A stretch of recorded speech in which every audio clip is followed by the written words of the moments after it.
Come on. They're right there! Let's go. Move, move, move, move, move.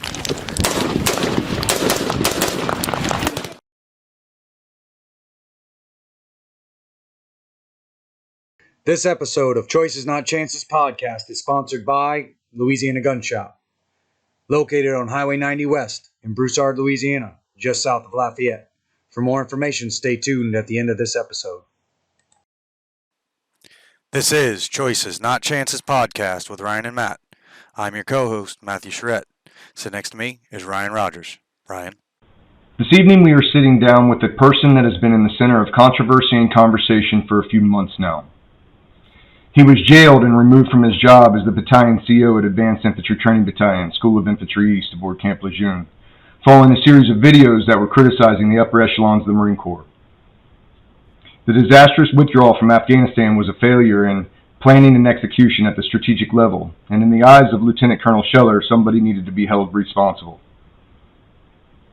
It is no question that there were mistakes made, but when Big Marine Corps started to go after Scheller, it raised my curiosity.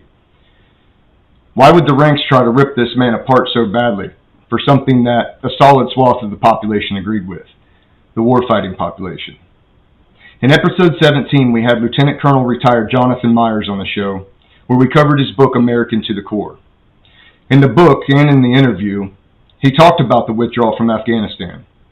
He was with the J5 Intelligence for the Joint Staff as an intelligence officer. According to Myers, the capabilities of the Taliban and the possibility of them taking back control of the country were always being briefed. None of the plans at his time that were being briefed included leaving overnight. He stated that that was unheard of. He mentioned, quote, "If you ask anybody at the rank of colonel or above, you're going to get one answer as to whether the Taliban is going to take back over after we leave. If you ask anybody lieutenant colonel or below, especially you guys, having served and worked alongside the ANA, not the Special Forces, allies, and translators, you're going to get a completely different answer." He added that, quote, "Once you hit colonel and general officer, it becomes politics, all politics." When enough sane-minded people are saying the same thing, it might be worth looking into. I told many of my friends that the only way for what Scheller did to make sense to me was if he follows through. The groundwork has been laid, and the movement is underway. If you visit his site at AuthenticAmericans.com, the words at the top read, "America needs leaders, not politicians." Followed by, quote, "America's problem? The American representative democracy's greatest threat is the current state of divisiveness. Great republics do not fall from external forces. Like ancient Rome and Yugoslavia, they fall from internal strife and decay. This often unspoken problem corrodes the American way of life from the inside. The polarization of key departments in the American government, such as defense and justice, are symptomatic of the same problem. Furthermore, the critical issues facing America's future, such as national debt, immigration, and an ineffective military system, to name a few, are consistently unaddressed because the solutions don't fall perfectly in line with one political party's dogma. The American people are at an inflection point and must decide soon if this current form of government still serves their interests," unquote. Today we'll find out from Stuart Scheller himself about his choices, about his follow-through, and about his upcoming book, Crisis of Command. Sir, thanks for joining the show. Indebted. It's an honor to have you on and to get to talk to you for a hot minute. At least a little while, and kind of catch up on what's been going on in the world. So again, yeah, it's an honor to be on your show, Ryan. I appreciate you having me on. I know Ryan, for your followers, reached out to me early, and I didn't get to connect with them, and then I actually saw him at an event. And as soon as I saw him and realized what he was about, I was like, "Hey, I'm going to make time. Absolutely, let's do this." So I'm excited to be on the show, brother. Absolutely, sir, and I appreciate having you. I want to give that platform. We are small, but we are growing, and the viewers are reaching out. They're asking questions. Maybe we'll get to some of that later. But For me, I'm writing another book right now. My first book is Outlines of Marja. Anybody that's interested, that's Amazon.com. But it did well, and it was more war-oriented, and now I wanted to reach a larger swath of people. So my next book is about leadership in general, what I've learned about leadership, and then the people that I find interesting or above reproach in some manner. I like to try to ask them, find out where they came from, how they got to where they're at. Most of the general questions in my study are, when you were young, did you have both parents in the home? Did you play sports growing up? Was religion in the household? And then I end it with the catalyst to service. And then if we could start there, and then we'll kind of spawn conversation out of that. Yeah, I'll work my way to the end. So your first question was, I think Lieutenant Colonel Scheller's follow through, and that's really interesting. And I'm going to come back to that because I think when I started my ordeal, I didn't realize what I was. I knew I was taking risk, but I wasn't sure about the follow through because it just became one of those things that escalated very quickly. But for me, yeah, the military service has always been about that, leaving a better country for my children. You know, it was never about being a career officer. It was never about a retirement. It was never about money. It was about making a difference in the world. You know, when you're dead, no one cares about money. They care about the difference that you made and that you left a better place for your children. And so that's what the military service for me was about. I grew up with, I was one of 4 kids, so I was the oldest. I had 3 younger siblings. My parents were married. We went to church a lot of different Christian denominations. I played college soccer, and the first school that I went to and played at was a Baptist school. I had to take Old Testament, New Testament. I had to go to seminar every day. So yeah, I grew up very religious, at least religious upbringing. And so that's me. You know, when I got into everything that I got into, when I made that first video, I didn't plan on making any other statements, and I didn't plan on resigning, but I felt very strongly about what I said, and to the opening that you gave about people being political. I feel like people come into the military, especially like officers and junior enlisted, with idealistic reasons. They want to make a difference, everything I just said. And then after 40 years of pleasing bosses, which is how long it takes for a 4-star general, 40 years, they just kind of lose that idealism and just learn how to navigate the system. And the ideals that they preach are not congruent with their actions. And it just very clearly, I mean, I could go through it, but the decisions that were made in the Afghanistan evacuation were just terrible through and through. And it was, for me, it wasn't just that isolated event. It was like the punctuation mark of bad decisions that I had witnessed over 2 decades. And then, you know, I ended up getting a master's in military science and studied all the bad decisions really post-World War II. I mean, this is like 70 years in the making, and we've just drifted so far that once I made those statements, and then the Marine Corps and the higher military ranks, I felt like were bullying me and trying to silence me, questioning my honor.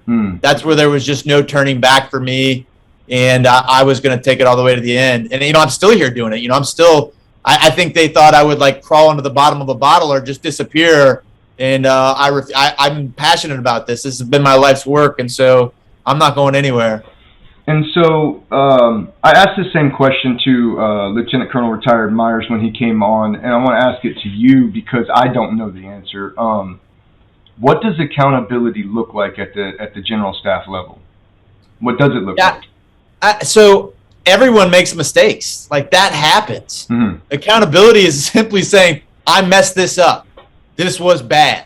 You know, it doesn't even mean that somebody needs to be fired. Right. But when you get people killed, and the people that you got killed were preventable based on better decisions that could have been made, you have to say, we messed this up. And I will say, General McKenzie, who is completely responsible, in my opinion, with a combatant commander, when he conducted the drone strike and killed nothing but women and children, he did say it was a mistake, and I'm sorry. But he only said that after the AP, the news, figured out that he killed women and children, and he was like caught red-handed.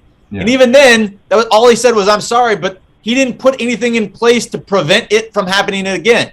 Right. Same thing after like Benghazi. You have these generals that have these ability to make moral stands and do the right thing rather than just following the orders that they were given which is the excuse General McKenzie gave to why it failed and why he didn't make better decisions. He was like, I was following the orders that I was given. Well, once you assume the restraints of a plan, now you're accountable. If you were any type of courageous leader, you would have stood up and said, this is not executable. You're going to get people killed. I'm going to resign, or we're not going to do this. There's historical examples for that. General Singlab was the Korean commander, and this was when Carter was president. Carter wanted to withdraw all American troops out of Korea. Singlab went to him privately and said, all our gains are going to be lost. The Koreans are going to go to war. You shouldn't do it. Carter said, I heard you out, but I'm still going to do it. Then Singlab went public. And he resigned, and he was effective, and he prevented the fallout of Korea and all our hard work being lost. It's the exact same example. But, where we're at, Singlab was a World War II veteran. We just don't make generals like that anymore. Now we have these people-pleasing people that it's just crazy how far we've drifted. And, I got to a point where I needed to say something because I knew no one else would. Right, and that's another point that a good segue there is because, not in a derogatory way from the read-in, but the reason I said what I said is if you were to do that and then you crawled under a bottle and you disappeared, it meant nothing. It meant nothing. It meant like you threw your career and made all these sacrifices, personal sacrifices that you made, and it meant nothing because there's no follow-through. And what I've seen over a period of time, I talked to a guy by the name of Gunnery Sergeant John Wayne Williams, and a couple other people that know you personally, that know me, just kind of bubble connections, two jump connections. And I talked to him and I said, I don't know him and I need you to tell me, do you know him? And he said, I know him. This is a good person. And so I'm like, all right. So I started talking to people that didn't know you inside the Marine Corps. And everybody that didn't know you was giving me the same 3 talking points that they got from their sergeant major and their first sergeant as soon as you did what you did. And I'm like, okay, hang on a second. They are literally treating this like a smear campaign for somebody who did something that not just me, but other actual warfighters that went there and waged war every day are saying, this isn't right that they're doing this to this person. He's literally giving a voice to thousands of us, and they're trying to smear him like a CNN smear campaign, like some political smear campaign. And it's like, when they start to push too hard, and when the big government and big Marine Corps, big organization starts to push too hard at one little piece, that is always curious to me. It's always like, what are you afraid of? I really appreciate you bringing that up, because when they did my investigation, I was a company commander for 5 years, a platoon commander. I was a battalion commander for just a short period of time before all this happened. But when they did my investigation, they didn't ask a single Marine that served under me what they thought of me. If you go and talk to the Marines that served with me and you actually talk to them, most of them have great things to say. Now, no leader has pleased everybody over 17 years, but the vast majority of them will tell you that I was a good MF, right? I was actually at a town hall in New Hampshire, and one of my old Marines realized I was going to be out there and walked in and took the opportunity to say, hey, well, I was working with Captain Scheller, and he walked over and was filling sandbags with us, right? And so even my own congressman, when I went through this, and I was in the news and everyone was kind of smearing my name, and he's like, well, let's just wait. There's a lot more that hasn't come out about Lieutenant Colonel Scheller. And now the dust is settled and nothing else has come out about me. If there was any skeletons in my closet, they would have all been on Front Street. The fact that nothing negative has actually come out about me just is indicative of like all these people that were talking trash about me. I mean, I have served my country honorably. I was a damn good officer. And the fact that I was just immediately discredited because I had a contrarian view was very frustrating. And they all assumed everything, like it was political, it was for money, I was a fascist, I was compared to Hitler, I was an extremist. No one said, hey, maybe Lieutenant Colonel Scheller believes in what he's saying and we should take a closer look, because all indications up to this point is he's a solid guy. It's just that wasn't the narrative, and it was very frustrating. Yeah, and like for me, it was like I almost felt like the Marine Corps was spitting in its own face. Is like, so you're saying that this is the person that for 17 years, this fascist person is for 17 years who you continued to put in charge of Marines? Right. You knew this about him, apparently. You knew how bad he was, but what, you just weren't going to say anything until you had to? It just doesn't make sense. What makes more sense is that what you're saying they're threatened by, and they don't want to lose order in the ranks because maybe they feel like it's true, and now they're trying the best they can to make it go away. That's what it seemed like to me. And yeah, then, I mean, I had sergeants and corporals and staff sergeants texting me because across the DOD they did stand down training to address my incident and talk about how it was the wrong thing to do. And so in guided discussions, the leaders were trying to convince everyone that it was the wrong thing. And most people just, in the stand down training, like, yeah, that was the wrong thing to do. But like the people that actually knew me were like, you guys don't know what you're talking about. Like right. Lieutenant Colonel Scheller is a good dude. And they were texting me like I was the one guy that was speaking up for you because everyone was talking about how what you did was wrong because the DOD mandated that. And it's hard to fight against that, right? So like as I was going through this, and like I said, I didn't plan on making other statements, but once I realized they were trying to silence me, I mean, they sent me to a mental health hospital. I mean, I've killed people. I missed the funeral of every one of my grandparents. I missed the birth of my first child. At no point was my mental health ever challenged. But when I spoke out against leadership, it was like, you're crazy. And it was just a very challenging ordeal.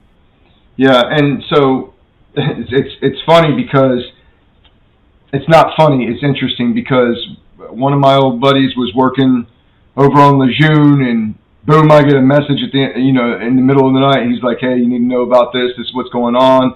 I just got a message from X, Y, and Z that they're trying to make this guy go to the hospital and get his head checked out." And that's instantly where I was like, "No, that was the start of it for me." It was like the Marine Corps is going to go heavy at this and try to write him off as crazy because they're worried about what he's saying, not because what he's saying is not true.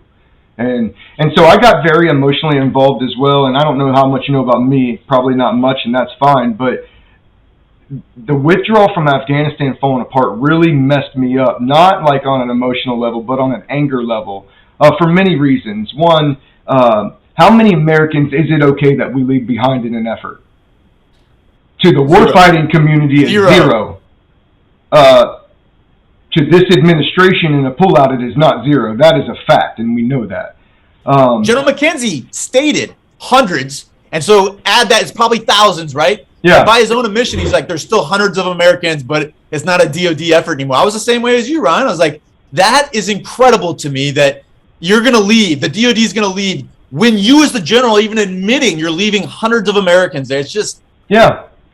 Yeah, it doesn't make sense. And in the warfighter, the warrior ethos is like, we don't leave anybody behind that we're supposed to bring. That includes the interpreters that I worked with in Marja during the clear, who's still in Kabul right now and hiding after all this time. It's not no fanfare, right? It's not all over the news, but I keep up with him daily to make sure he's still alive. And he's given me, what he's got going on in Kabul and what's going on behind the scenes, and I'm still trying to aid in efforts to get him CIV or SIV paperwork in line so he can still get out of that country. But it's like, what does it say when we do that? And we promise these people, even the ones that are helping us for 20 years, we promise them we're going to get you out. Then we leave them high and dry. The next time we have a battle, who's going to be running to help be interpreters and give us intelligence?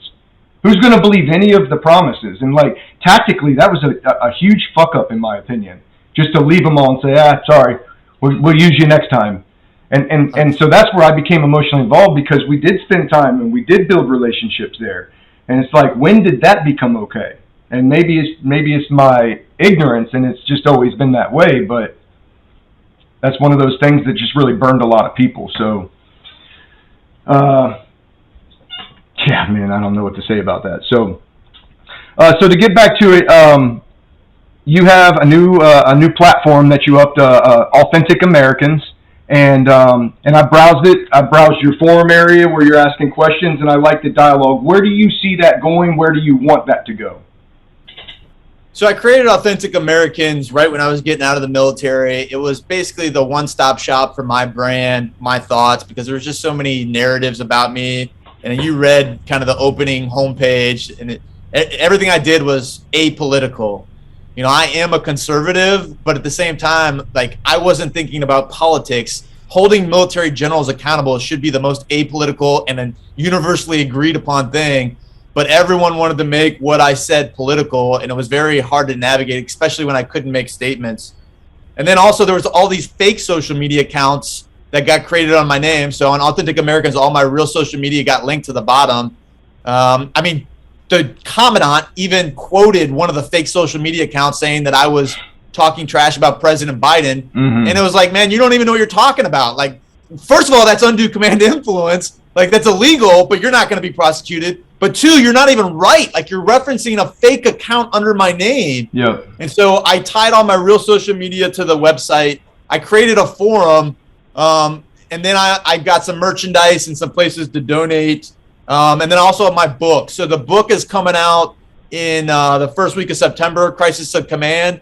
And it really talks about, we've hit a couple of the surface things, but it goes into great detail of the raw story that I went through.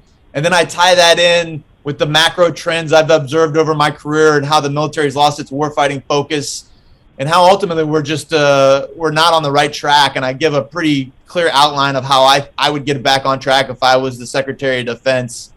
And so that Authentic Americans is kind of a place that people want to see what Stuart Scheller's about. That's the one platform, because even all my social media platforms, you got censorship. Sure. You got like I've posted some things that I can just tell that they're not sharing to other people's feeds. Yep. And so if I so choose, I haven't gone there yet, but I've left myself the capability to just post all my stuff on the website. I'm not there yet, but I've built it to be my brand and my house to communicate if needed. Gotcha.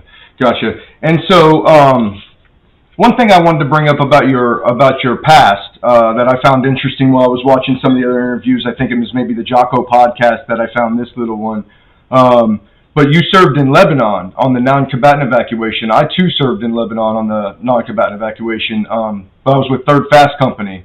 And so we came in out of Cyprus, and then we gunned up the ferry boats and cruise liners and floated back across once we got them down to the port. So I thought it was interesting that we had probably seen each other when we were much younger, actually in another country under operations, but because there was only a few people that ended up going over from us, like maybe a squad, and then you guys had a small footprint as well. So I thought that was wild, and for me, that was my first real world operation outside of like a Gitmo tour on the fence line. So to come over and see actual rockets hitting and actual doing Marine things was cool. And then it was almost like a feel-good kind of Marine deployment for us because you were helping people, and so got to see that side of it before the other. But very cool. Say from a military standpoint, because not a lot of people are familiar with that little conflict, but Hezbollah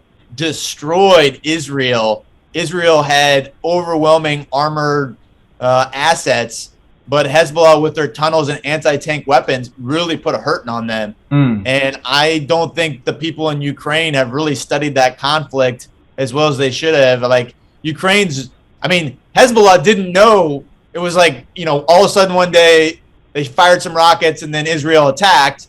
And Israel, I think, justifiably attacked. Sure. But, Ukraine, since 2014... They've known. They've known. They've been staged on the border since April, and there's no tunnels. There's just no good tactics. And so everyone is pro-Ukraine right now. But quite honestly, from a military viewpoint, I feel like Ukraine could have done a lot better job preparing to be more effective, and they really should go back and study that 2006 operation.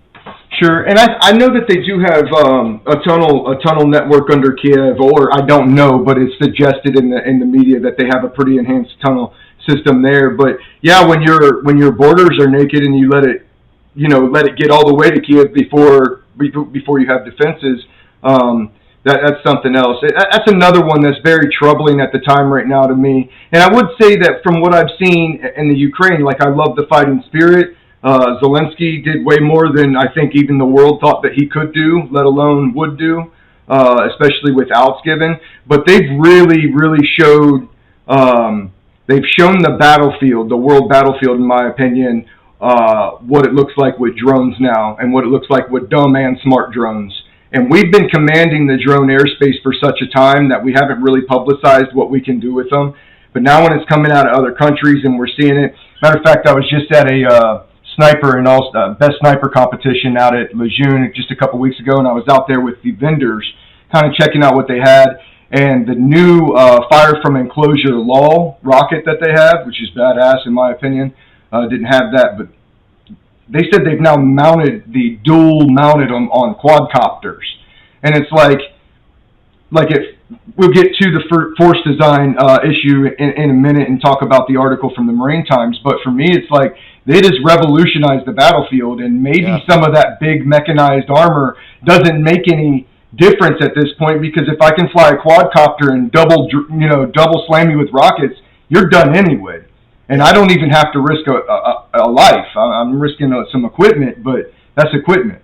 And so it's really, in my opinion, it looks to really revolutionize all of war, how we look at it. So, and what's your thoughts on that? Yeah, I completely agree. There's certain pieces of technology that revolutionized the battlefield. I mean, 1800s, the Gatling gun was one of them. The tank in the 1900s, and then the airplane in the 1900s. And quite honestly, the unmanned drones is one that I don't think war has really felt the effect of. I'll say, we can get into the force design stuff. All the retired generals are pushing back on General Berger.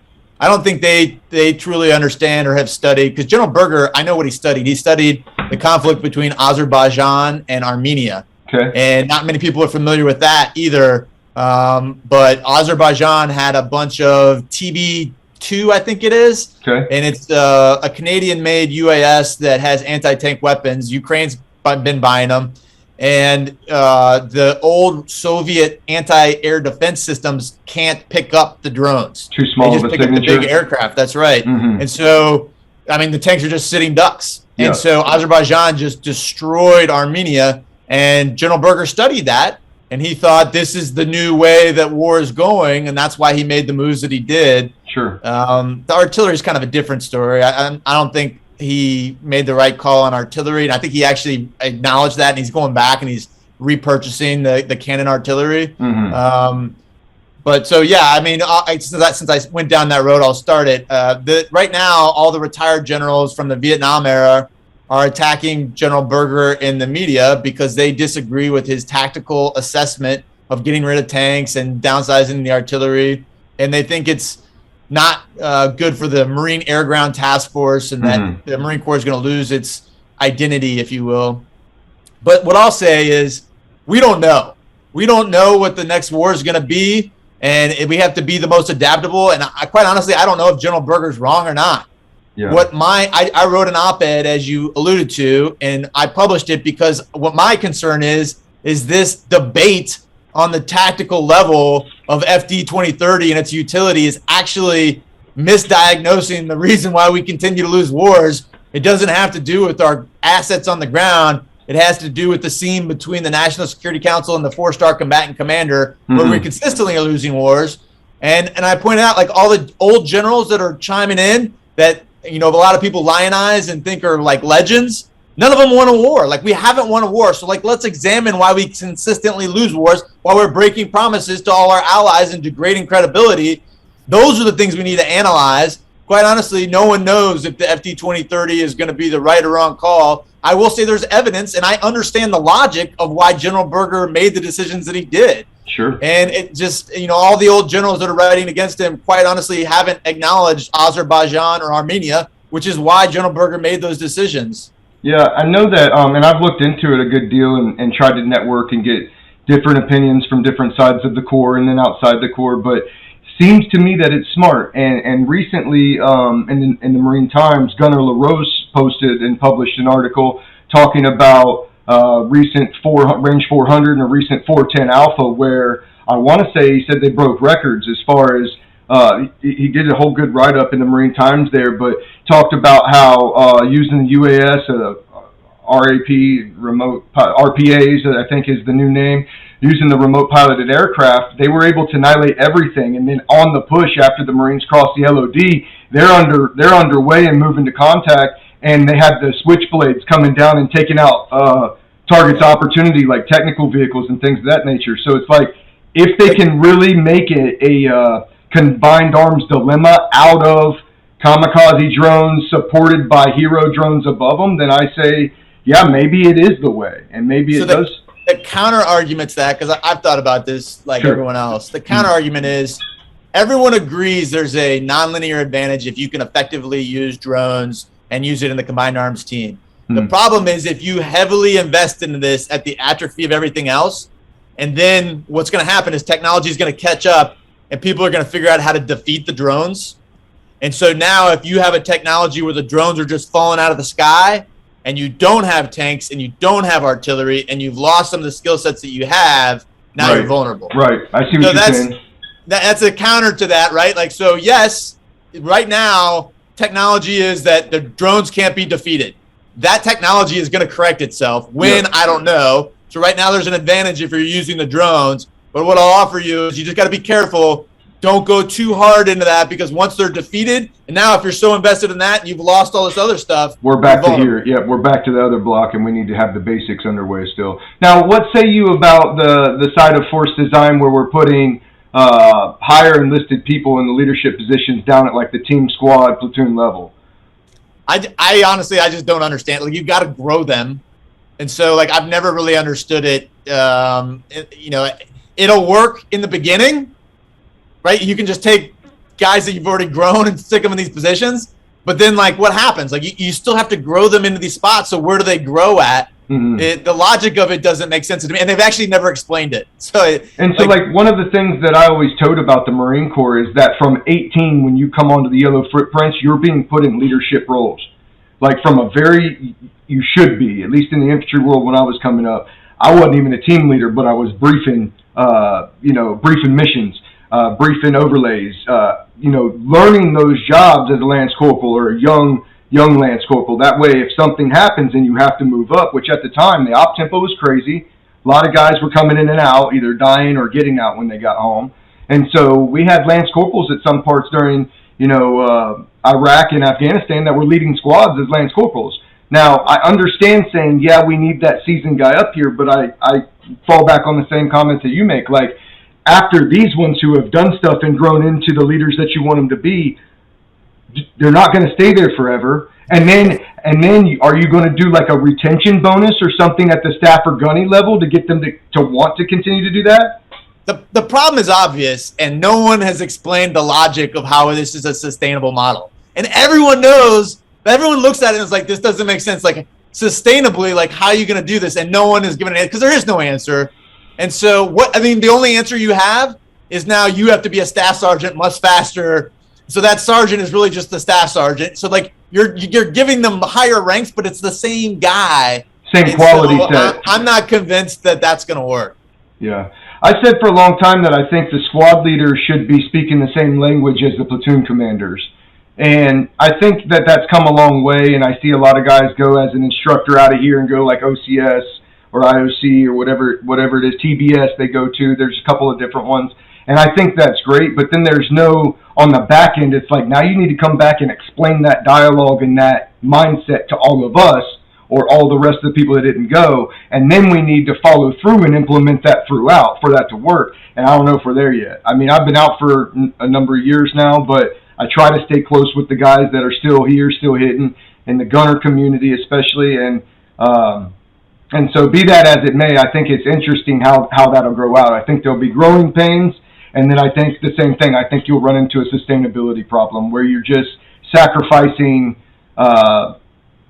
really rank for experience, because they're not getting much more experience as they obtain that higher rank unless we go back to war, like, in a big way. Agreed. So it's interesting there. Where do you see yourself politically going? Do you think that you've moved into politics now and that you're okay with that? You know, man,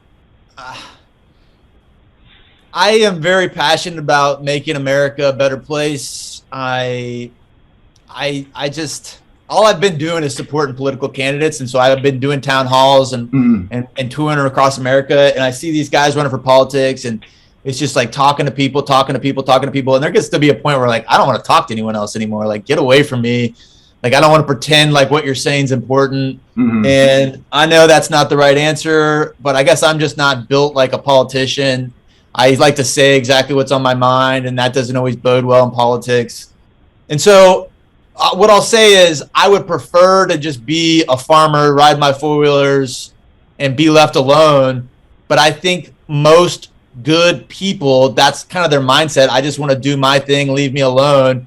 but we take our freedoms for granted, and we've allowed these crazy people to run the country. And you kind of like look around and you say, all these things that are happening at the same time, like the hypocrisy of kind of the COVID stuff.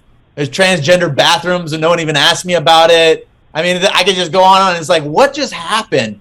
And so even though I don't really have a strong passion to be a politician, my passion for making America better and being like common sense leadership might pull me in, and I just haven't made those decisions yet. I understand. And at least in the beginning, at least with the very first one, you wanted the president that didn't want the job because he was the right one for it. And a lot of times that's virtue, right? And some people have argued that virtue's never been restored after Washington left office because it became a popularity and a smear campaign game from the beginning. And it'd be very interesting what happens, because generally in politics, there's an overcorrection, right? And so if the overcorrection is coming in the next go around, it'd be interesting to see what America does and what America truly wants to do. Well, you know what, Ryan, I've never actually published this, but I do a lot of just like reading and writing. And one metaphor that I came up with, and you made me think of it because of the overcorrection. America with Washington, imagine like a pendulum, and everyone knows a pendulum that starts and it swings and then it like slowly stabilizes.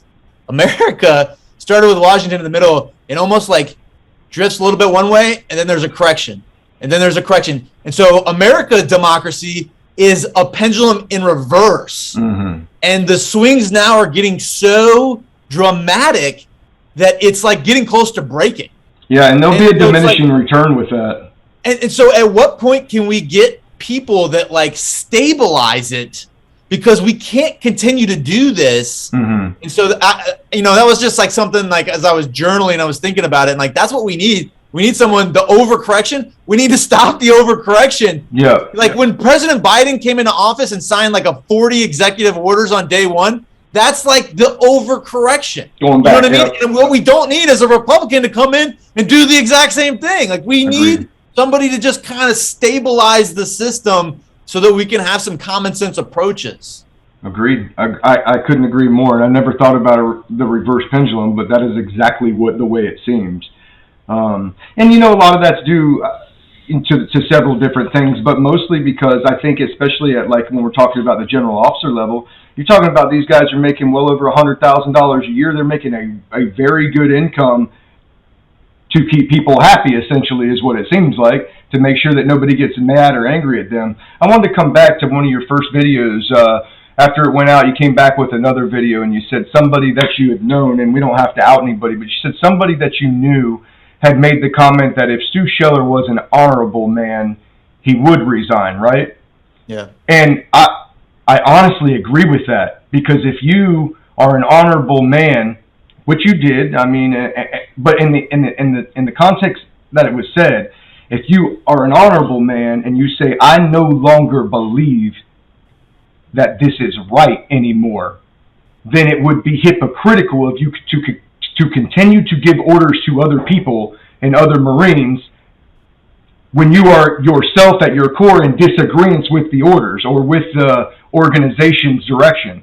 And so I believe that to be true to some aspect, and I see where that's going, but what's your other option? Your other option is you become a slave to the system and a slave to the money, and you begin to say yes, yes, yes, yes, yes, and then you go away. And once you go away, then it's not your problem anymore, right? But it's still America's problem. And all the people that don't understand that these things are going on, it's the whole reason that I started this show was, like, we've gotten to a point before Marja, we had no rounds to go out and train with because of budget stipulations. In 2010, we were doing butter, jam, and die, motherfucker, die with gun drills. And it's like, I don't understand that. When Dakota Myers has a Medal of Honor draped around his chest and America says, you got to go to South America for the treatment that you want. It's like, what can the United States of America not do for you, Dakota? We'll put a plant up. We'll treat you how you want to be treated. We don't send you to a third world or a next world country to go hope that you can get medicine down there. And it's about lobbyists, and it's about money, and it's about legislation. That's what it's about, stopping those things. And so it's like I believe in your mission because I feel like we're off track. The question is, how do you get back on track, and is a full reset of the system necessary to do that? And if so, what does that look like? I was just a lieutenant colonel battalion commander focused on my battalion, right? I wasn't having a lot of these lofty ideas, but as I started going through it, I was absolutely questioning that. And I quoted the Declaration of Independence, and I said, the power of the government comes from the people, and when that form of government no longer serves the interests of the people, it's the people's obligation to throw off that old form of government, right? So I just quoted it, and people were calling me a violent extremist. I know. And I was like, that's the foundational document with which our government is built. And if I can't quote that and have you not name call me, maybe it is that bad. And so as I was going through it, it was just eye opening how far we had drifted. And I still think there's enough, all I've been doing is talking to people. I think there's enough common sense people out there that we can fix it. But what it requires is common sense people have to get active. We can't just sit here and want to live our lives. Like, if we don't get active, then it's going to come to a point where there will be another group, a next generation that's going to have to resort to some type of revolution because enough people aren't getting active to get it back in the track it needs to be on. Slow down the pendulum. Yeah. Yeah. Yeah. So this might be a little off topic and adjusting for you, but from reading some of your work and whatnot, I have a same belief, something that I've said on the show many times, is that war is just the long arm of a political goal being achieved. So we can't say that we need to remove politics from war. We can't say that. Clausewitz states that clearly. And so that war is just the means of politics, and means can never be separated from the end, which is a political goal. And so if politics is what drives war, then there will always be a political nature to war. Always. That's right. Seemingly at that Joint Chiefs level, that upper echelon level, is where all of that politics goes. That's where it happens at, the interplay. Right. And so if we know that, how do we reduce the pressure that a general officer can feel from a politician when it is his job to give his answer, not to give the answer that they want? Like, what could be done to safeguard the general? Do you know what I mean? From not, like the Supreme Court, they're safeguarded because that's a lifetime appointment. You can say whatever you want. Doesn't matter the president. Doesn't matter, the legislators that are in office. You say what you want. What kind of protections could we offer that level as a way or a means to reduce the political pressure that they could even feel? Yeah, so, the easy answer is you need guys with courage that are willing to stand up for the military. But I think I outlined it in my book. It's much more complicated. Those guys get to those positions by being singularly focused on pleasing their bosses and getting good subjective evaluation reports. Mm-hmm. And so by the time they are 4-star generals, that is who we've bred. That's who we've made, is someone that is just going to please their superior. Mm-hmm. And so I think you need to fix the whole promotion system based on a competitive nature. So there needs to be some type of warfighting game, pitting people against each other. So it doesn't matter if you don't like him. Doesn't matter if he doesn't do his annual training. If he's the best warfighter, he continues to ascend. And, and you can have leadership challenges. You can build the constructs however you want, but it can't be a subjective evaluation, because otherwise it's just incumbent on me to play politics and please my boss on whatever the whim is of that given scenario, that given day. And so if you can change the whole promotion system based on merit, that's a subjective evaluation, you're going to get a totally different type of 4-star general in the position that, in my opinion, will have the courage, much more likely to have the courage to stand up and be one of those people that we need. Those World War II generals, there was a guy named Marshall, who was the Secretary of the Army, that just fired, a ton of generals. And that's why I think in a lot of ways we were so effective in World War II, because we got rid of all the people pleasers. And we need somebody like that again, like a Marshall, to come in and clean up the senior leader class. And that's a temporary fix. So clean up the general officer class with a George Marshall type leader, number one. And then number two, change the system so that over time we don't have the same people pleasing people that ascend. We have verified through competition, qualified leaders. Sure. I see that. If you don't mind, do you mind if I get to some of these questions? I don't want to. Some of the questions from the viewers, I don't want to leave those out, and a lot of them pertain to kind of what we're talking about. So, let's go right off the bat. Right here, one of the viewers says, "Do you believe that the Marine Corps has a bright future with its current and future leadership? Why or why not?" I think with the quality of Marines that we have, we'll always have a bright future. I think the quality of Marines, though, need to stand up, develop a voice, and apply pressure when there's a disparity between what senior leaders are preaching and what they're actually doing. But it's hard. It's very hard from the junior enlisted or junior company grade, field grade officer level to make some of the huge changes that need to be made. But there is ways for people to keep writing, talking, applying pressure until some of these changes are made. But said succinctly, I think that the Marine Corps will be successful because we win every tactical battle. That's the bottom line. Yeah. But that doesn't mean we win wars, and we're losing wars because of the senior leaders. Yeah. Yeah, I'm a big fan of of the Marine Corps gunner classes right now, especially this new one. It's got guys that I know that I've served with, that have been there, one of them on my show, Gunner Finney, and they're taking over, for battalions out here. And I'm excited to see what they do because they come from where I come from. And people always ask me, "You think we're in trouble as a Marine Corps?" And I always say, no, I do not think so. For a long time, we have not tactically ever been in trouble. We've always accomplished the missions that have given to us. And the Marines will continue to do that. I'm certain of it, especially with the leadership at the gunner level that we have in the infantry right now. But be that as it may, let's move on to another one. I think we kind of answered this a little bit. It says, what are your future political plans and how do you mean to grow your platform, your Authentic Americans platform? Yeah, my plan is my book comes out in September.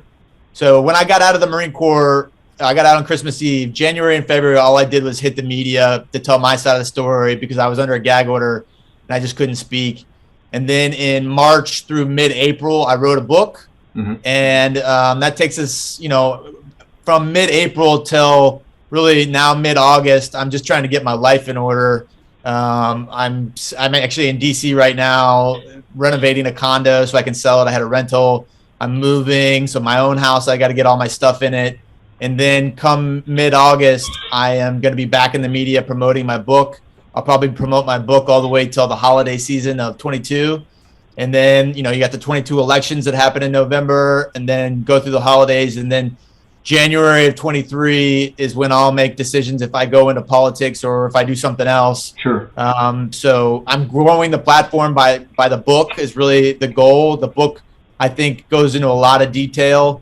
And once that book is out there, that'll really, I think, open a couple more doors, and then I'll assess where we go from there. Check. And for viewers that are out right now, just tell them where they can find the book, where they can pre-order it if they wanted one signed, something like that. Yeah, Crisis of Command is the book. You can find it on Amazon now and pre-order it. If you want a signed copy, you can get one through my website, AuthenticAmericans.com. But it'll come release first week of September. It'll be in all the stores, the Books A Million, Barnes & Noble, Walmart.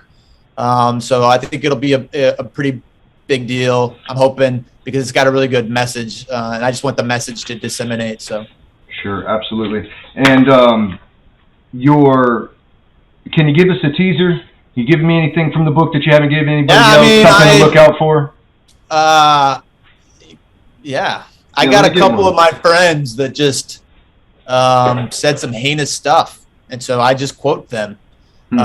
So, if you're going to make a formal document talking about my character, all I got to do is quote exactly what you said. So there's that.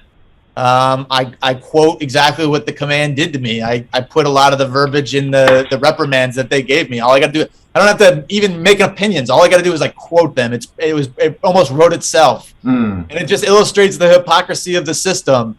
And then I talk about some of my Afghan and Iraq experiences and just how we mishandled a lot of the situations. But it's not really a war story. All I'm trying to do is show, hey, there's a disparity in what we say and what we do, and there's things that we need to do to get back on track. Sure. And one thing that comes to mind when you say that is, all of the information and intelligence that's come out about the Iraq and Afghanistan wars, the amount of lies that were perpetrated to the public and to the Congress to continue the money machine to do what they do, and the weapons and Raytheon and all these people, and it's a perpetual cycle if we don't stop it. But anyway, that's what comes to mind. Well, so I talk about Austin again, being a Raytheon board director, then going to SecDef, but I also talk about Mattis. Mattis went to General Dynamics as soon as he got out. Then he gave up the job to go to be the Secretary of Defense, and then as soon as he resigned, he went right back to General Dynamics. Sure. And so one of my points in the book is, like, it's insider trading done legally. They recruit these generals so that they can garner influence with the active duty general community, and they're just throwing money at them. It's the ethical concerns are obvious, and we may not be able to stop private citizens from taking these jobs, but these generals shouldn't get a retirement. If they're going to act unethically and take these contracting jobs as board of directors, they should not get a military retirement. Yeah, because it's going to act sometimes non-conducively from what they're getting a retirement for. 100%. Yeah. Yeah, so definitely regulation. Some kind of regulation may help in that sense as far as what you can and can't do, or what you can and can't influence at certain levels. It's interesting how that would play out. I'll tell you, when Afghanistan happened, there was a bunch of retired generals that wrote a really strong letter saying that people should resign. And then the Navy came out and said, you guys are still beholden to your retirement. You're going to talk trash. We're going to pull your retirement. And then they all went silent. At no point has any military branch ever threatened to take the retirement from a general officer working for a Raytheon or a General Dynamics, right? It's like... Yeah. Sickening. Another thing that comes to mind when I had Lieutenant Colonel Jonathan Myers on, he said that when the Trump administration was running the show, they called Milley a mini Trump, a mini me, because of how in line with Trump's personality. And he said it completely made sense why he chose this guy. He said day one of the administration changing was the same day that he flipped the script to be a yes man for the other side. And that is hypocrisy. And it's like, there's a lot of people now airing that out. And so I know you don't want to implode as a service, but you might want to tighten the reins down and say, okay, if we don't fix this, this is bad. 100%. And at this point, there's no more containing Stu Scheller and the story that goes with it. You've been on every large podcast, Fox Nation. You've been on every big America platform that people still have trust in, it seems like. And so that story is not going away. The question is, here's another question. Hold on. Sorry. To that point, the DOD did everything they could to ostracize and get rid of me. They even got rid of me under honorable conditions. But what they didn't think through is every person of my rank and experience, when they retire, when they write a book, it has to be DOD reviewed. Yeah. Well, guess what? My book doesn't have to be DOD reviewed because they did everything to get rid of me. So it's like, you're going to get what you asked for. Like, you want to get rid of me? Well, guess what? I'm not going anywhere. And like you said, my message is getting out there, and now you don't even get a chance to say anything about my book. Yeah, and it gives you an opportunity to clear your name to the greater population, listening audience and population here in the U.S. and the greater world. Is like, there comes a time when you got to spit on your hands and do things you don't want to do because it's the right thing to do. And when you teach Marines that, even MCDP1 talks about there should be all variety of plans that come to the table before the table's slapped. You're saying, okay, once the table's slapped, you need to own it. You slapped the table and said, okay, I'll do this. Okay, well, now you bear the weight and the responsibility of that. And I feel like that's basics, and we're not doing it. 100%. So the other question that kind of ties in is, and I got a couple more for you, but this guy says this is a Day of Battle podcast host. It's a spiritual podcast. He earned a Bronze Star in Ramadi in the early days, and I had him on his episodes coming up. But he says, I'd like him to comment on the impact that he has had as one man who had the balls to stand up to a corrupt system, and what would happen if there were 5,000 men across the Corps that did the same. And to the greater point, what would happen if there were 5 million across the U.S. that did the same in the public service? Power of the government comes from the people. Power of the military comes from the junior service member. All it takes is all of them to wake up and march in one direction, and there's nothing that could stop them. But like when I spoke out, we already talked about it, immediately the military did stand down training to talk about how what I did was wrong, right? So you can never underestimate the power of these central systems. The Marine Corps Communications Directorate literally sent an email that they were stupid enough to put in my investigation that talked about how they were countering the narrative of popular public opinion for me. Like, so I'm going up against an entire communications directorate trying to counter my messages, right? So it's not easy to go against a system like that, but I think when you're right, like when you're right and you're passionate enough and you can connect to people, it can catch fire. And so that's what I'm trying to do. I think the obvious answer is if 5 million people will all decided to move in one direction, there's no stopping you. The hard part is battle, because the system is trying to pull those people away from you, and they're using the communications directorate, they're using stand down training, they're using all their tools. Mm-hmm. So, when you're just one guy, it's hard. But like I said, if you're just one guy, but what you're saying is right, I think it makes people pause. Yeah. When I talk to the Marines, I've done a couple of speeches over on River Road at the battalions and talked to some of them, and I talked to them about building your brand. And I say, I wasn't always liked. I wasn't the favorite from most of my commanders.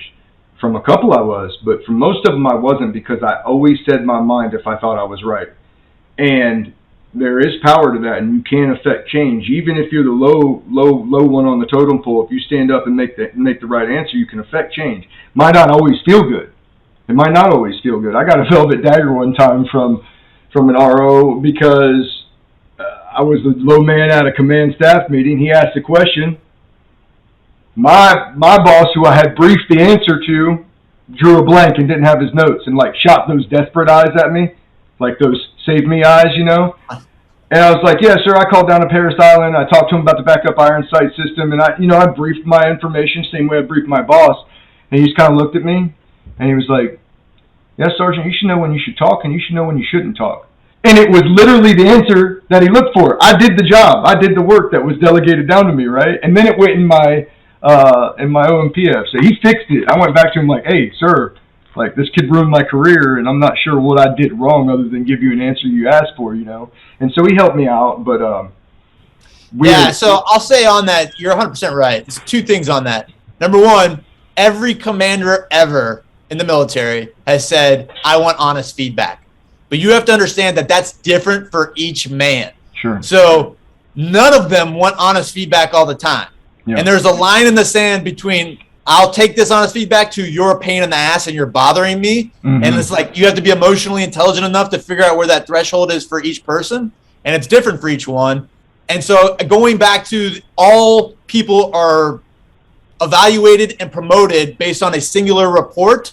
If you cross that line with honest feedback under a pain in the ass, now you've dropped down to the bottom, just kind of like what you were describing there. And so again, the people that go to 4 stars, 40 years, are not the honest feedback people. They're the people that maybe smart enough to figure out where that line is and can give good feedback, but never actually cross that line because they don't want to be viewed negatively. And where does that start? Lieutenant Colonel Myers suggests that it starts at the general grade. Is that true? No. I mean, it starts... Feels like it's before that to me. It starts as a platoon commander. I mean, like a grooming service, right? I mean, obviously the captain is willing to take a lot more honest feedback and be more of a bro than a lieutenant colonel or general. So there's more ways to be loose and speak your mind.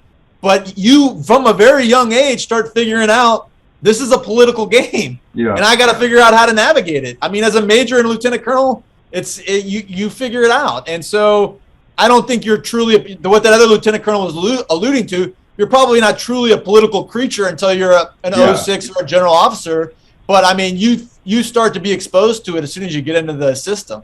I mean, but something for you junior officers out there that might be watching this podcast right now to keep in mind is, be steadfast in your emotions and your stances. Don't be afraid to change. But if you believe you are right, you should, especially if it's one of those hills you can die on, you should ride that out tactfully as best you can. But you don't always have to be a yes man. That's for sure. I want to talk a little bit about this. You just mentioned the same quote that I pulled to ask you about in the recent article that you published in the Marine Times. You said wars are won and lost in the seam between National Security Council and a general officer. we've established kind of what we've kind of hit that. I wanted to bring it up because that was a good point, and I liked your answer that you gave a minute ago. If you could breathe on a solution to that a little bit outside of regulation from, let's say, Congress, what do you say? I mean, the first thing is we haven't selected a Secretary of Defense that has identified that as a problem yet. I mean, Mattis is probably the most popular one, but Mattis was advocating that we continue to fight in Syria, and Syria materialized, ISIS materialized because of his failed policies in Iraq. And I'm sure General Dynamics profited heavily by continuing to have the war machine roll, right? So, like, to me, he lost all credibility. And we like Austin, I mean, there hasn't been a worse Secretary of Defense. He came in after 100 days and said the biggest threat facing the DoD was COVID, followed by extremism, when Russia at this point had already staged all its forces on the border. We're trying to withdraw from one of the longest wars in American history. We have systemic issues in our education, in our procurement, and all these things. And he's just either doesn't care or doesn't know. And so the first thing is, if you're going to have a Secretary of Defense, like, he has to be smart, insightful, and capable of implementing some of these changes. And then secondly, if you're going to have the combatant command structure, those combatant commanders have to be able to engage with the National Security Council and develop a plan that is accomplishable. Sure. And then no matter what, once the strategy gets pushed from the National Security Council to the general, if he doesn't resign, he owns that plan. And when it fails, he can't go back and say, well, I gave different advice, so it's not my fault. Like, no, it doesn't work like that, man. How? Let me ask you that. How do you think the conversation went when you said, I need 2,700 troops? Yeah. And I believe we should keep Bagram open. He hasn't said it, but I've watched all General McKenzie's interviews to Congress, and he basically says, I gave it. So President Biden at 2,500 troops in Afghanistan in April, he said, I want you to drop down to 650 troops. Yeah. General McKenzie advised against that, but he didn't actually talk to the president. I can't say that definitively. I'm just saying, after watching all his congressional testimony, it seems like he advised through the SecDef to the president. And so General McKenzie never even got an audience with the president.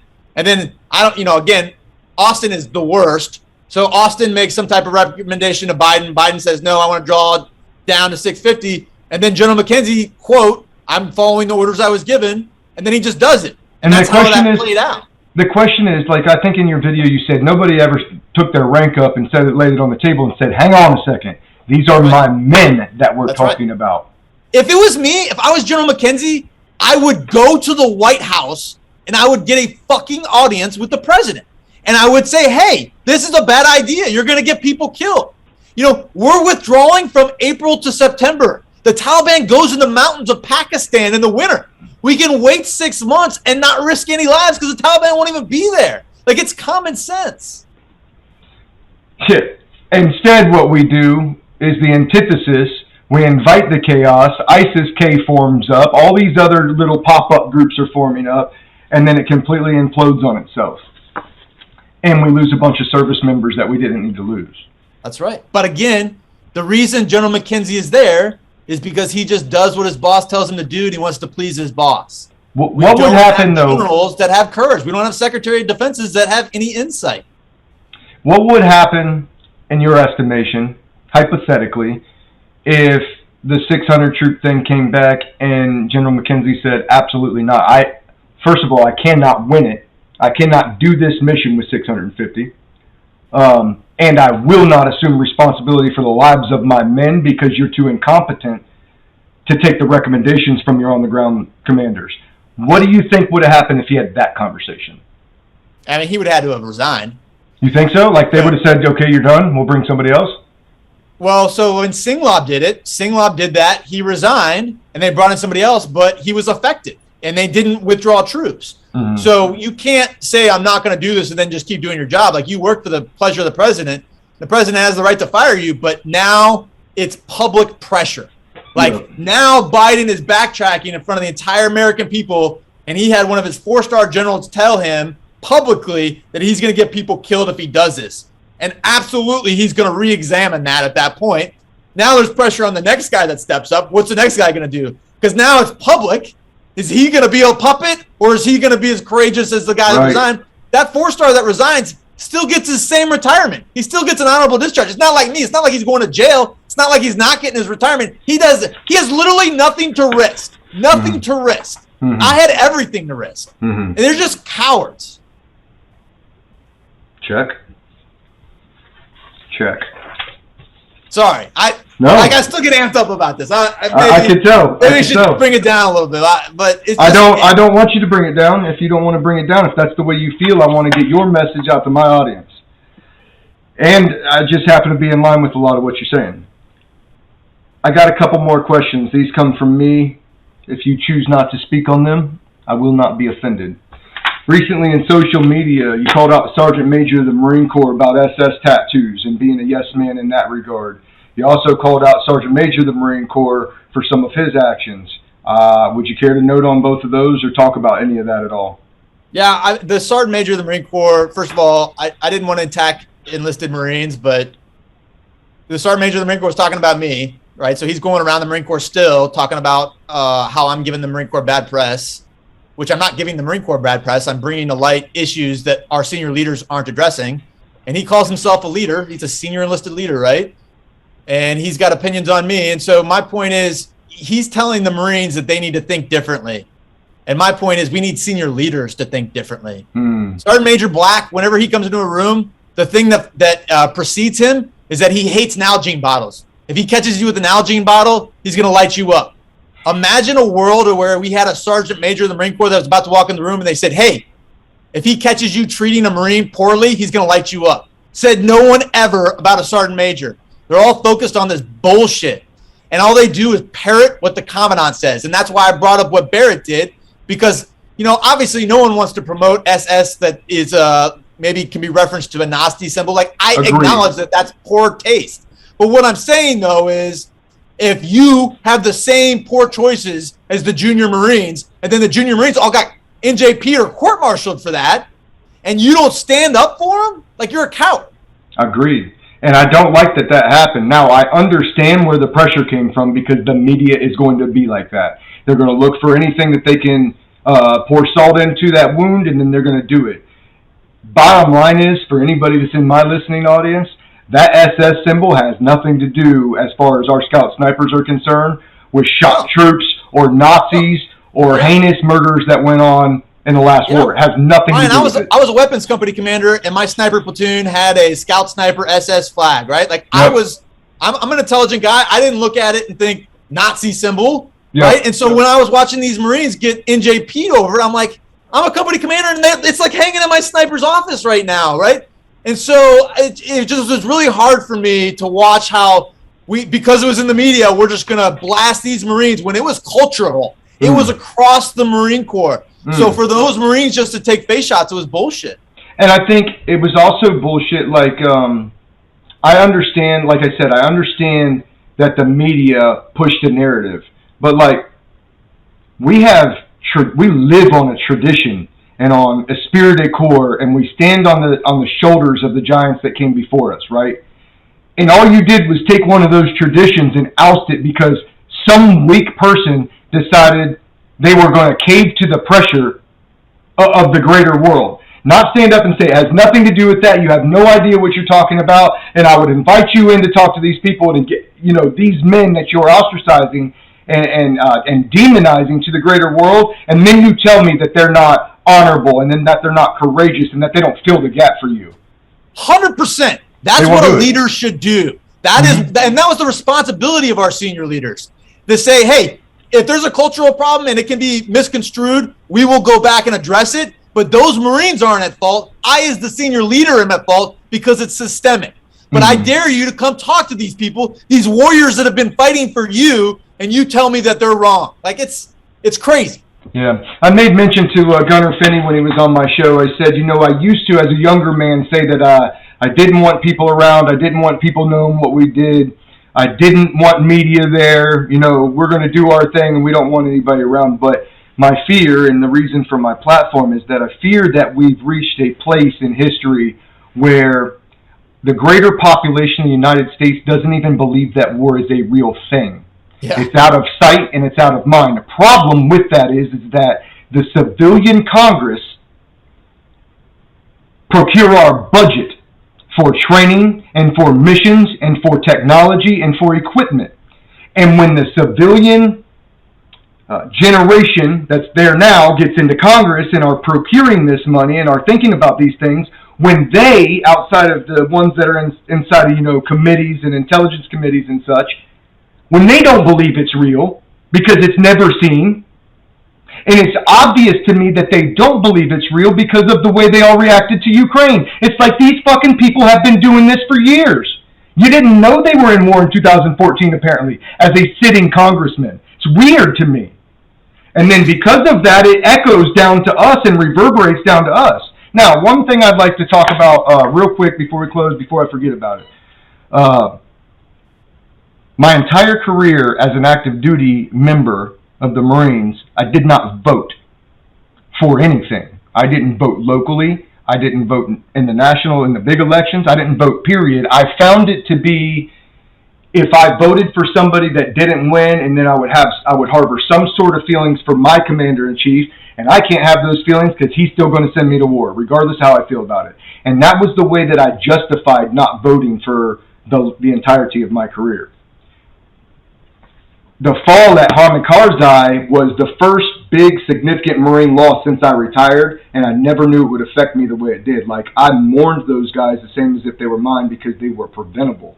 It angered me, right? And so, if you were able to speak to my audience, which you are right now, out to the Marines and the sailors and soldiers and airmen and Coast Guardsmen to say, what is the most important thing you could tell them about voting, regardless of their situation being active duty? Yeah, so I, like you, Ryan, I actually didn't vote when I was in the military, ever. Right. And the last time I voted was before I joined the Marine Corps. And actually, they tried to get me to run for Congress. The Republican Party did. And they were asking me about my voting record. I'm like, I'm not even registered. And they're like, and they almost couldn't believe that. Mm-hmm. And I actually had a young guy joining the Marine Corps reached out to me and said, "Hey, sir, I'm going to OCS. Can you give advice to a young conservative?" And what I told him was, there are no conservatives in the military. There's just military members that are trying to make America a better place by being able to inflict violence on our foreign enemies when the time is called. So you need to drive conservative out of your vernacular if you're going into the military. Now, do we still have ideals and values with our family and things that we believe in? Absolutely. And I do think, even though I didn't vote, that it may be important for certain people to go out and vote. But I'm probably not the guy to tell all active duty people to vote, because I feel very strongly that the military should be apolitical. But I do feel very strongly that people need to start getting active right now in America. Maybe that's voting. Maybe that's just going to a local committee. Maybe whether it's your local Democratic Party or Republican Party county chair meeting, and just seeing how you can get involved. Maybe that's a way to do it. The school system is in really bad shape right now. Yeah. Are you familiar with who the Board of Education directors are in your local county and district? And so there's lots of ways to get involved. Voting, I think, is the most powerful. But I also just want to remind people that when you're in the military, there is no politics, and you should always be one team, one fight. Yeah, I agree. I agree that there should be one team, one fight. However, I disagree on the part, like, I'm trying to tell people now, and you don't have to, I'll do it. I try to tell guys that if you are unhappy with your current political environment, in my opinion, it's incumbent upon you, especially as a member of the armed forces, to at least have that conversation in your head. It doesn't mean you have to tout and jump on the coattails of one political party or the other. I'm a registered independent. I will not conform and sign my name to either one of those parties. I wish we had 15 that I could choose from, but we don't. Yeah. And so I remain independent, but we have to remain active, because everybody, like throughout my career, everybody always just knew that the military vote was going to the right. A, that's not true, and B, there's a large swath of us that never voted for anything because we felt like we were in a position where we shouldn't. Being the fact that you members of the active duty forces right now are the ones that go to the front line and tow it with the enemy and hold those values, in my opinion, that is why you should go and be in line and at least do your part. Now, each man is on its own, and I'm not going to harp it any further than that. Well, I'll say, just to double down, right now I'm going across America and doing veteran town halls and with different organizations. If you're a veteran, you better be voting. I mean, it's bottom line. Yeah, and right now the veterans aren't even voting. So I'm talking like after your service veteran, right? So active duty is kind of a weird situation just because I think it should be apolitical, but there's like 5 million to 10 million veterans out there that if they all went out and voted would swing an election anywhere. And so I'll just stress also, veterans that may not have voted, just like me and Ryan, you need to go vote now because it's incumbent on us to get this thing back on track. Agreed. Couldn't say it better because it's like without voting, we don't have another way other than a revolution. And we did not fight for the last 17 to 20 years, fight these foreign lands to come back and our entire infrastructure have to be imploded because of a few. That's right. You also you said stuff in your dialogue there about small factions of people. We're gonna, in your opening to your website there, that things get corroded from the inside, and I want to say it was James Madison that wrote that in the Federalist number 10 that it would be a small faction of these citizens that banded together that would corrode us. This is not new information. This is the same information from the very beginning, and they knew it that long ago. I reread all the Federalist Papers while I was in jail, and Madison's 10 is probably the most significant. Yep, that's something that hit me when I was in school. When I got out, I kind of lost my whole sense of purpose because I didn't choose to get out, kind of like you, but not really. Injuries and psychological problems with my ears. I had some 82s dropped on me in Marja at too close of a range and ruptured both of my eardrums out. And so I didn't want to get out, though. That was everything I ever did. That's what I loved. Leading Marines, my wife hates hearing me say this. I said it on a couple podcasts, but it's hard for me to discern which one was a bigger joy of my life, because leading Marines in combat and leading combat guys to the enemy was the joy of my life, and I became emotionally invested because of that. But it's not something she likes to hear. She's like, I better be the joy of your life, you know what I mean? But yeah, it was the joy of my life, and I don't want to see that go wasted. I don't want to see those names go by the wayside because we have to have a revolution, because that's just going to be the dark cloud. But the way that we can speak is we can endorse our friends that we like, we can endorse the politicians that we like, and we can just be read in. It's not a far cry to say be read in on what your local politics are doing. That's probably more important because it's going to hit you in your pocketbook. Next to that, our federal elections are very important. We need to get back on track with this. And I don't care if you vote left or vote right, or if you don't espouse to either one of them. I don't care, but action has to be had. We have to take action. So I guess, what are we looking at? We're about an hour and 17. You say you had about an hour and 30? All right. Yeah. I got maybe one more question for you, and then I'm going to let you speak to the greater audience. Any parting words that you have, sir? Message you want to get out? My last couple of questions come off of your social media account. While I was looking up, kind of cruising, I want to see, I was trying to keep in line with you so I didn't have the same interview that you've done, 11 times already. Yeah, this has been a very unique interview. I've loved it. I've watched every one of your interviews to ensure that I wouldn't have the same any question. Nobody wants to hear the same stuff. So, oh my God, I just lost my train of thought. What did I tell you I was going to ask you about? Something from my social media. Yeah, your social media account where you're referencing, one of the viewers wanted to know, have the 8th Marines received their combat awards since you made your statement to the Marine Corps? 750 combat action ribbons and over 80 commendations for valor. Not a single one has been approved. And do you think it's because they don't want the narrative interrupted that we were fighting with the Taliban and not fighting with and against them? 100%. And what can be done about that as far as if my viewers see this right now and wholeheartedly disagree with it, what would be the advice that you would give them to apply pressure? I would write your congressman. And demand that he ask the commandant why all those awards have stagnated at Marcent. There you got it, guys.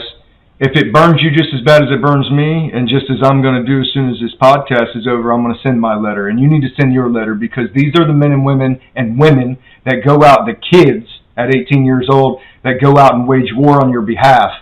And to not have their back and not to award them properly is a travesty. We are only going to be as good as our bottom 1%, and our top 1% happens to be getting treated badly right now. So if we can't treat our top 1% good, then what does that say about us as a nation? I appreciate the time, sir. I appreciate you being on here with me. I would love to catch you in a couple of months, maybe something about your book. I have it pre-ordered now. Yeah, 100%, man. Please bring me back on. Let's shoot for end of October-ish. Perfect. October-ish. We'll get it on the books. That'll give me a little bit of time to read it, understand it, and form some more questions out of it. I truly appreciate it, sir. And I think as far as this show goes, this is the vein for the Marines. It's going to be the vein for the Marines. And I sincerely, from me, from Matt, from my show, I sincerely appreciate you even taking the time out and going back through this. I know it's not easy and I know it's not fun, but I do find it necessary. So yeah, it's important, and so I appreciate the opportunity. Any dude like yourself that wants to talk, I try to make the time, because it's people like you. You know, the media is so polarized right now. It's hard to get a truth. That's why podcasts have taken off. And you even said, I'm an independent. You're an independent thinker. Those are the people that I'm drawn to. Your experiences are similar to mine. So this was an important interview for me, and I hope to be back on. Hey, sir. I appreciate you, and we'll have you back on hopefully in September, October timeframe. All right, how you guys doing? We post recording right here. Stu Scheller is off the hook, and I'm gonna bring in the co-host Matthew Charette. Matt, things that you liked, things that you didn't like, things that you agreed with, things you didn't agree with. Go. Oh man, I loved his fucking passion. His passion was there, man. You can tell he really cares about it, and he really cares about helping not only Marines, but the country as well. I got that in all of the episodes I've listened to from his other episodes, but it also came through in this episode for sure. Absolutely. That's something that we wanted to do. And we didn't want to ask the same question. So if you guys get to the end of this recording, hopefully you started at the beginning and said, hang on, let me spin myself up. If you want the in-depth, there's plenty of other guys that did podcasts before when the news was originally first out, when these actions were first taken. And you can go back and kind of get a little bit more detail. This is more of a follow through. Most of the guys on this listening audience that are communicating in and out of the page had already been tracking the situation. So we didn't want to burn time up reiterating what was already said. So if you need to go back and you need to watch it again after getting some context, please do that. And keep in mind that we're going to have Stu back on at the end of September, October timeframe, maybe the end of October, and we're going to cover some more about the book. So stay tuned for that. But like I said, guys, please, if anything out of this episode resonates with you, like 8th Marines not having their combat awards yet, we need to act. We need to come together and we need to act about this. This isn't about going at the Marine Corps. This is about doing the right thing. I love the Marine Corps. Matt loves the Marine Corps. We're all about the Marine Corps. But sometimes there's errors. Sometimes there's mistakes. And to bring them to light is not to give the Marine Corps bad press. To bring them to light is to try to get them handled and take away the negative energy that is there.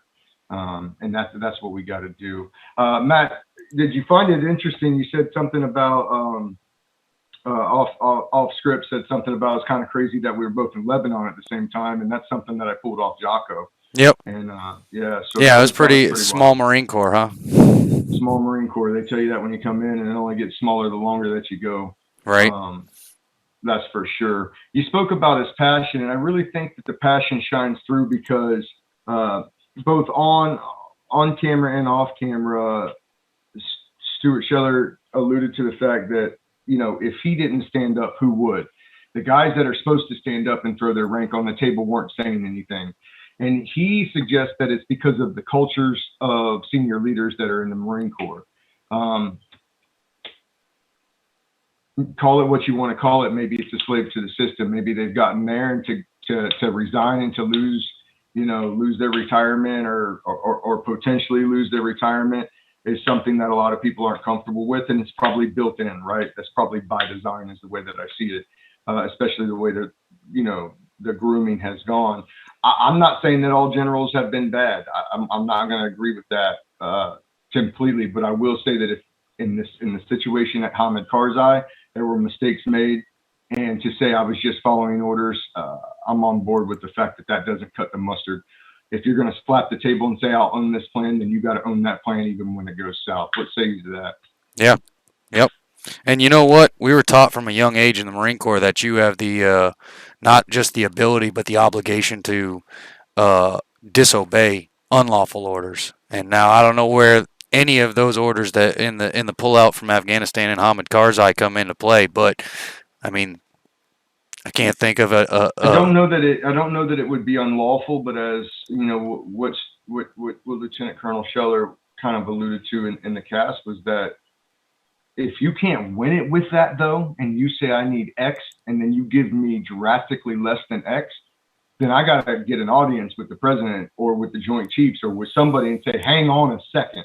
Yep. I'm not going to just sacrifice my men because you guys don't understand what the situation is. I'm not going to do that. You're going to get people killed by this action. We need to, adapt this plan a little bit and go a little further. We need to have some conversation. You don't just say, well, I gave it my best and well, I guess I'll try to do what they want me to do. It's like, that's the wrong answer. That's the wrong answer. And you know how I feel about preventable deaths from, for all the way back from time serving together. Preventable deaths is my number one thing that we cannot allow that to happen. Too many people are going to die when you do it right. To have somebody die because you just blatantly did things wrong and ignored intelligence and ignored your senior level on the ground commanders is a travesty, and we've said that. So guys, like I said, if you have taken anything away from this, if anything resonates with you, please write your congressman, please get involved, please act, and please get these awards for these Marines that haven't been awarded yet, and please get in line so that we can get this country back on track. If any of this resonates with you, please put it out there, guys. We appreciate you. We're going to see you on the next episode. Thank you.